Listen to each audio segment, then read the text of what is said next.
Now, the U.S. is doing a lot of stupid things. And one is to weaponize the dollar. And they weaponize it by doing all these sanctions. If Trump is threatening the Chinese and actually putting tariffs on the Chinese will counterattack. It is like a war. And China is getting ready for it, by the way. Most people, they have no idea that the federal deficit is the main reason we have a trade deficit.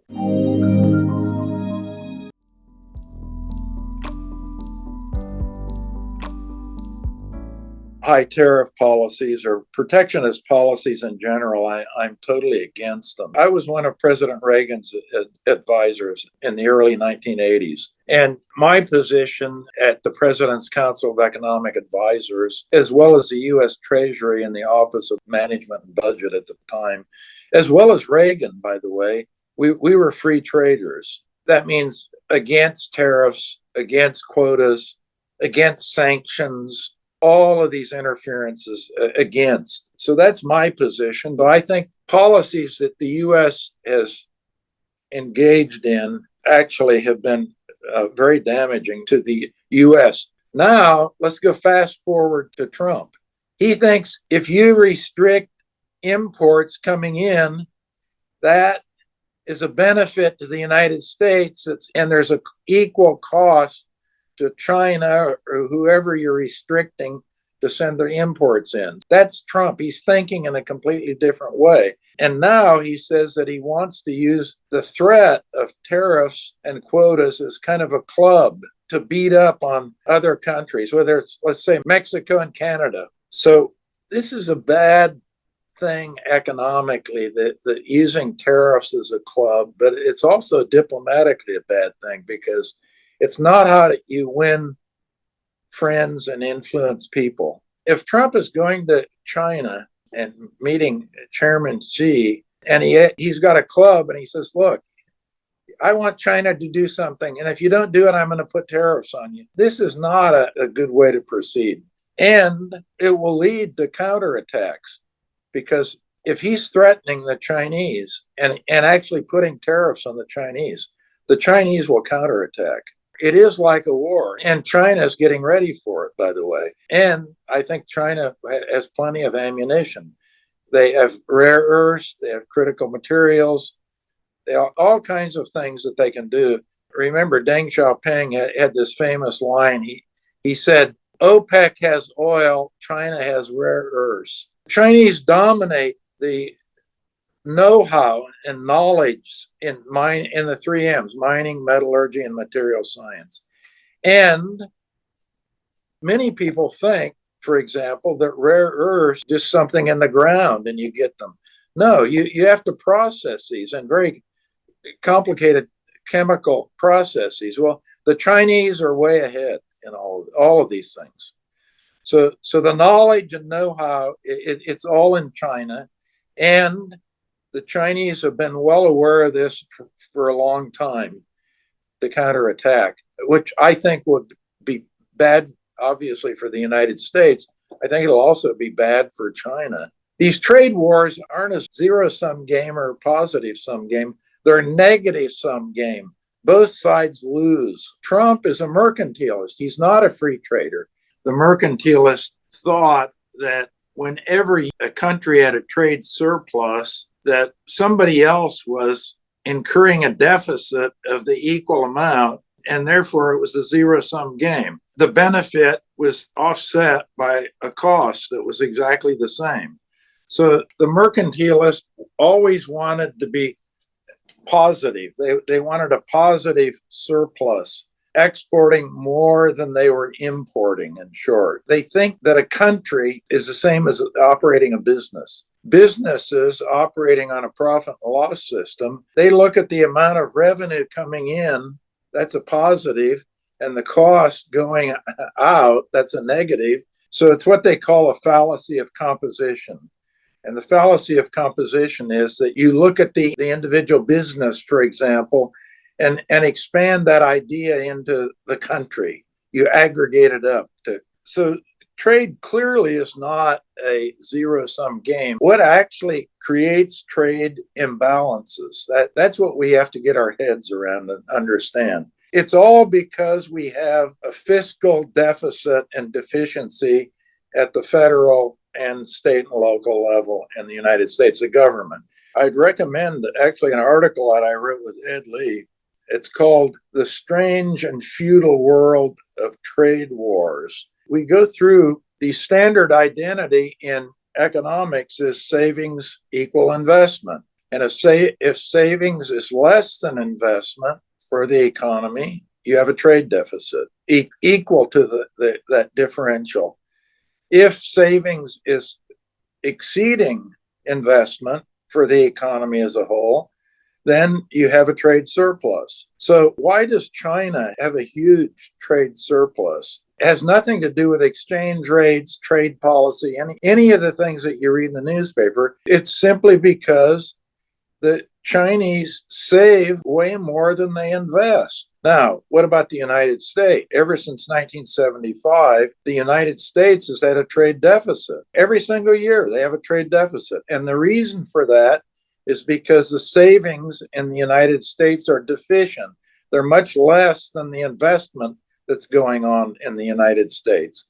We had to look at private and the public sector, and the public sector included both the federal government in Washington, D.C., and all the 50 state governments. We found out that we actually have a surplus of savings in the private sector, but a huge deficit in the public sector. And the deficit in the public sector actually is about twice as big as the surplus savings in the private sector. That is why we have a trade deficit.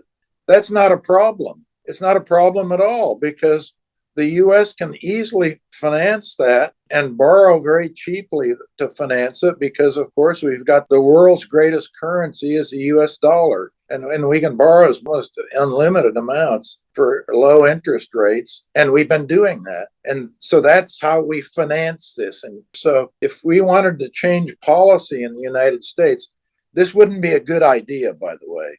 But the easiest way to do it, if you just balance the public sector budgets and you didn't have that deficiency in savings, that deficit, the trade deficit would go away. So in a way, who causes the deficit in the United States? The government does, because they run these big deficits. So that's a little lesson in the thinking about trade. The problem is most people aren't aware of what I just told you. They have no idea that the federal deficit, for example, is the main reason we have a trade deficit. And they also incorrectly conclude that somehow trade deficits are bad. Well, a trade deficit isn't necessarily bad. If you can finance it, it's a good deal. We consume a lot more in the United States than we produce. The U.S. consumer is living well, living very well. So that's really the story. Now, if coming back to China, let's make it China specific. Everyone is, any economist looking at China, you always hear a lot of talk about, well, China has to start consuming more. That means saving less. And by the way, if that happened, if they started consuming more and saving less, the trade surplus generated by the China as a country would go down. People just have the wrong idea. They now, in the United States, by the way, they say, well, the Chinese are building all these factories. They have overcapacity, and they're flooding the United States and other countries with excess production because they have excess capacity. Well, no, that's not really what's going on. What's going on is that the Chinese save a lot, and they have huge surplus savings. And if that is the case, they will have a huge trade surplus. And remember, in the early 1980s, it wasn't China that was filling this huge trade deficit that we had in the United States. It was Japan. So the enemy was Japan in the early 1980s. And what happened? Reagan was a free trader, but the Congress, he had to deal with the Congress, the other politicians. Baldrige was the Secretary of Commerce at the time, and he never did see a restriction that he didn't like. He liked all these restrictions. So As a result of that, there was a tremendous amount of pressure put on Reagan, mainly because Japan, there were tremendous imports coming from Japan into the United States at that time. Now, the US is doing a lot of stupid things. And one is to weaponize the dollar. And they weaponize it by doing all these sanctions. Sanctions on Russia, for example, sanctions on Iran, sanctions on anyone they don't like. One way that the sanctions work is to cut off the sanctioned party from using the US dollar system. And so it does weaponize the dollar in that sense. And I think it's bad. It's a stupid policy. Now, let's get into Trump. Trump's very confused and inconsistent because he wants everybody using the dollar, and he's threatening the BRICS.